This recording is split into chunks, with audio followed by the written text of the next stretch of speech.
guys, so today meron na naman tayong bagong video or bagong lulutuin. At ang ating menu for today ay honey lemon chicken with butter. So first, ang ating mga ingredients ay unang-una kailangan natin ng bawang tsaka sibuyas. Yung bawang natin 5 cloves siya na ayan, pinino.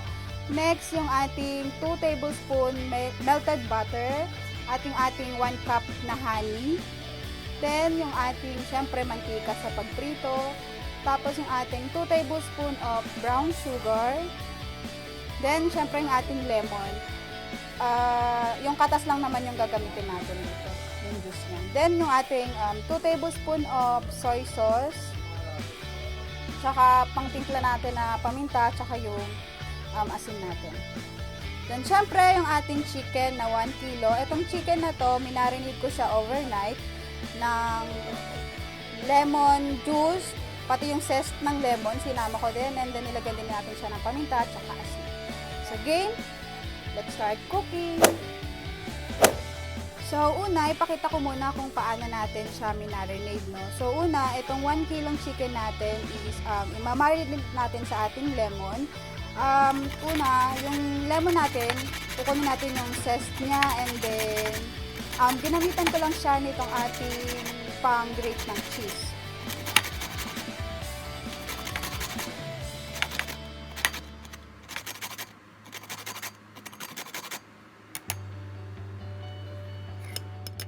Next naman natin gagawin yung lemon natin. So pipigain na natin yung juice ng lemon dito. Lahat yan ilalagay natin.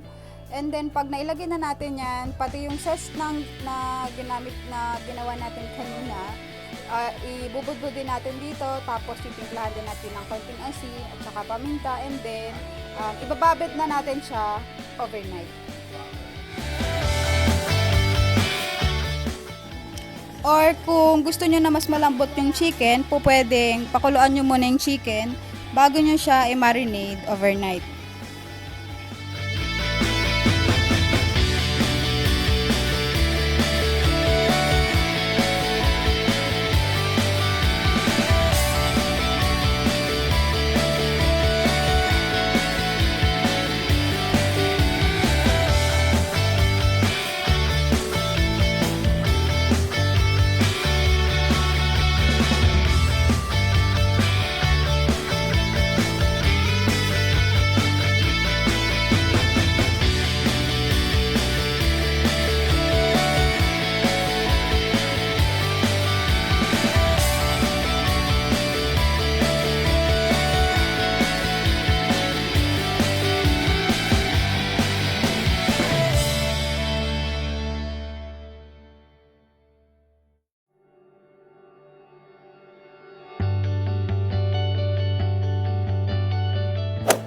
Okay, so proceed na tayo sa gagawin natin. So una, yung chicken natin na minarinate overnight, ipiprito lang muna natin siya. So syempre, magpapainit tayo ng mantika sa kawali, and then ipiprito natin yung lahat ng chicken na minarinate natin.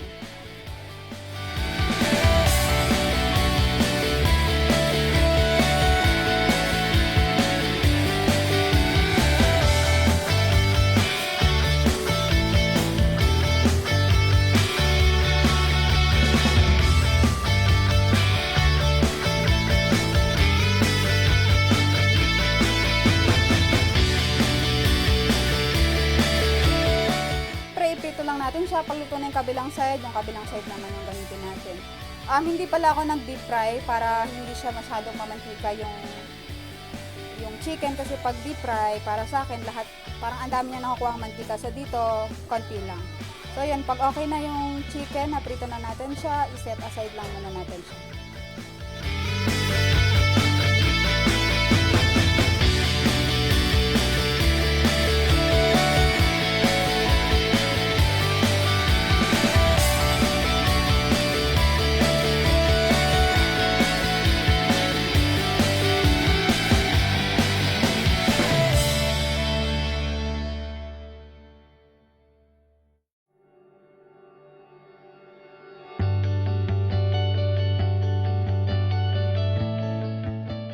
Ating chicken na naprito, at umpisahan na natin na igisa yung ating bawang at saka sibuyas.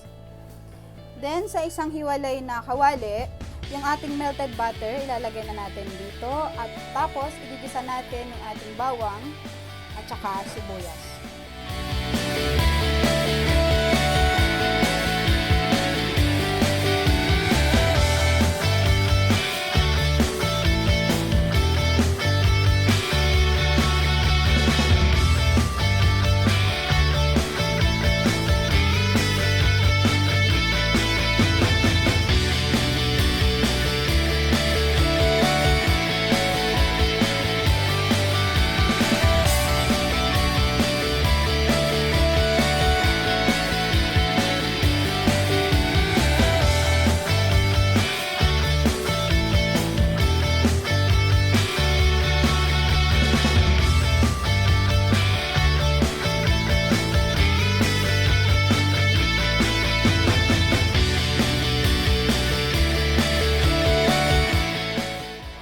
Tapos na natin siyang igisa, sunod na natin na ilagay yung ating soy sauce na 2 tablespoon. Ilagay na rin natin siya dito.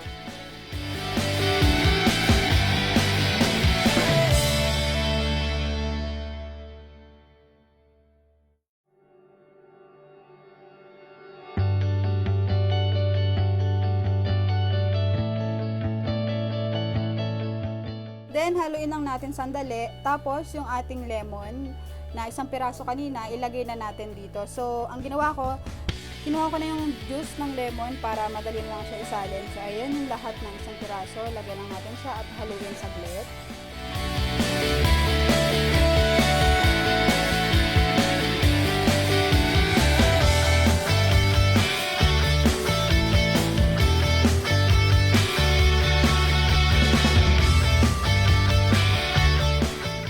Next naman na natin na ilalagay yung ating lemon, yung 1 cup ng lemon, ilalagay rin natin siya dito at wait natin na kumulo saglit.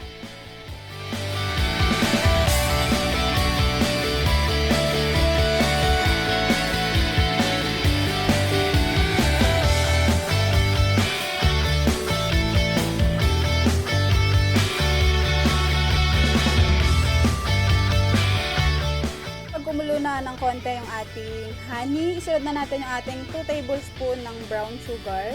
Ilagay din natin siya dito at hayaan natin na kumulo saglit o i-mix lang natin ng konti.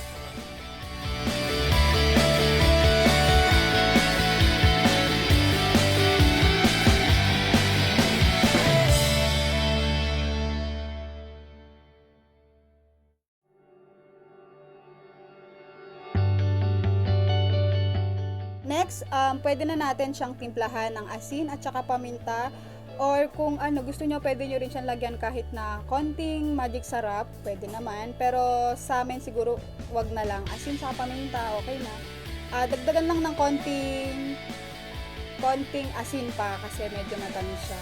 So ito naman perfect siya sa mga bata kasi syempre mga bata mahilig sila sa matatamis, gusto nila yan, tapos chicken pa. So yun, pag nalagyan natin ng asin tsaka paminta, haluin ng konti and then hayaan ng konti kumulo.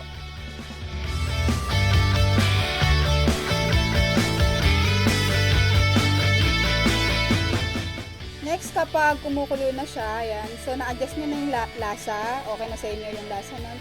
Sunod na natin na ilagay yung chicken natin. So yan, hahayaan lang natin na ma-absorb ng chicken yung sauce niya. Yun, na ma-absorb ng chicken yung sauce at mas lumapot pa siya. So, hayaan lang natin siya dyan. Tapos yung apoy natin, syempre hindi malakas, yung medium lang para hindi siya masunog.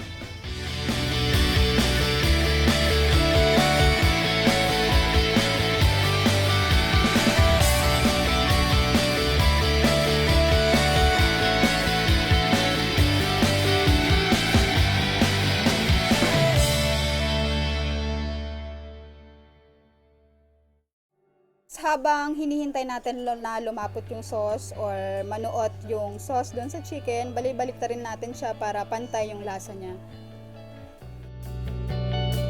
Kapag nabaliktad na natin, hayaan lang natin na kumulo tong sauce kasama ng chicken for at least 15 to 20 minutes para mas maluto yung chicken at mas manuot yung lasa ng sauce sa may chicken natin. So, Hayaan lang natin siya. 15 to 20 minutes, pero yung apoy alalay lang or mas mahina pa. Okay?